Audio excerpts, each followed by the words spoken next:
बढ़िया दक्षिणा दी आपने, लेकिन भोजन बढ़िया नहीं दिए तो कोई फल नहीं है। बोलो जय श्री कृष्ण।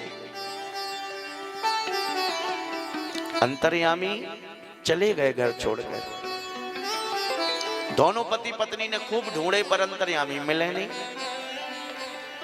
सेठ जी थोड़े समझदार ज्यादा थे। सेठानी से बोले तूने जरूर कछु कही होगी विंस, तेरो बहुत मुंह चले।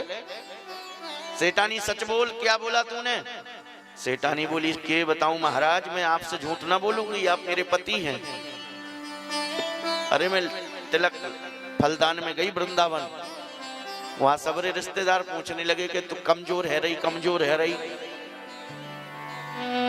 तो मैंने कह दिया मैं विश्राम नहीं कर पाती। अंतर्यामी 5 बार उठाते हैं, मैं परसती हूँ, गरम बनाती हूँ तो विश्राम नहीं हो पाता। तो सेठ जी बोले तुझे क्या जरूरत थी ये बात कहने की?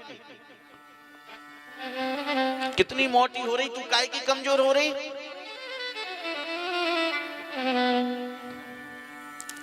शायद अपने जीवन में सेठ जी के लिए पहली बार गुस्सा आई होगी, शायद पहली बार डांटा सेठानी को बहुत तेज। साधु संत भी आने लगे। दूसरे दिन को एकादशी थी। साधु संतों ने देखा कि आज तो मामला ठंडा पड़ा है, चूल्हे की तरफ देखा तो चूल्हे में आ गई नहीं। साधु संत बोले अरे राम राम, आज एकादशी 11-12 बज रहे, कुछ जुगाड़ ही नहीं दिख रही। सेठ जी बोले, सेठ जी से साधु बोले सेठ जी आज का फलाहार पेंडिंग में है क्या, लेट होगा क्या? सेठ जी बोले आपको महाराज फलाहार की पड़ी, मेरो बेटा खो गो। कौन? बोले अंतर्यामी। तब तो साधु भी ढूंढने लगे, मथुरा में, गोवर्धन में, वृंदावन में, कुंज गलिन में, पूरा मथुरा छान दिया। शाम हो गई, साधु संतों को भूख में ढूंढते ढूंढते पूरी रात रोते रहे हैं दोनों पति पत्नी।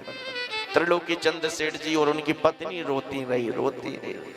रात भर रोते रोते सिर दर्द हो गया सेठानी का, तबीयत खराब हो गई, चक्कर आके गिर गई। 24 घंटा हो गए, दूसरा दिन लग गया, दोपहर आ गया।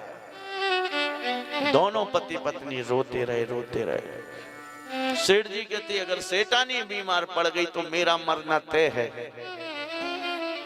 मैं भी सेठानी तेरे साथ ही, मेरे प्राण निकलेंगे। संतों ने भी कहा कि हे अंतर्यामी आ जाओ बच्चे। सेठ जी बोले कि अगर मैंने संत और भगवंत में अंतर नहीं समझा हो, अगर मैंने किसी के प्रति भेद बुद्धि नहीं की हो, तो अंतर्यामी आपको मेरी शपथ है आ जाओ। अगर मैंने अपने कार्यकाल में खूब अच्छे से बच्चों को पढ़ाया हो, अगर मैंने अपने कार्यकाल में किसी के प्रति नहीं, पत्नी तो खैर मूर्छित पड़ी है, पति धड़ाम से गिर गए। सेठ जी धड़ाम से गिर गए। सेठ जी ने अपने ठाकुर जी के चरणों में सिर रख दिया। सेठ जी कहते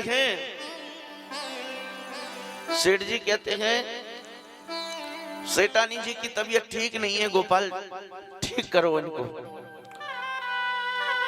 सेठानी जी मूर्छित पड़ी हैं महाराज, अबाक स्थिति है, शरीर ठंडा पड़ गया है। अंतर्यामी ने सेठानी जी के सिर पे हाथ रख दिया। तत्क्षण सेठानी जी के अंदर चेतनता आ गई, उठकर खड़ी हो गई। बोलो जय श्री कृष्ण। मैं निवेदन करूंगा कि ठाकुर जी अंतर्यामी बनकर 2 साल तक काली कढ़ाई धोते रहे, चिकने बर्तन मांजते रहे। सबको एकादशी व्रत करना चाहिए और एकादशी व्रत में केवल फलाहार कराना है।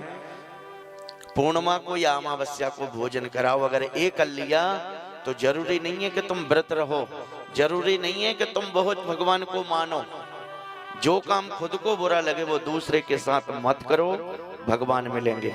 बोलो जय श्री कृष्ण।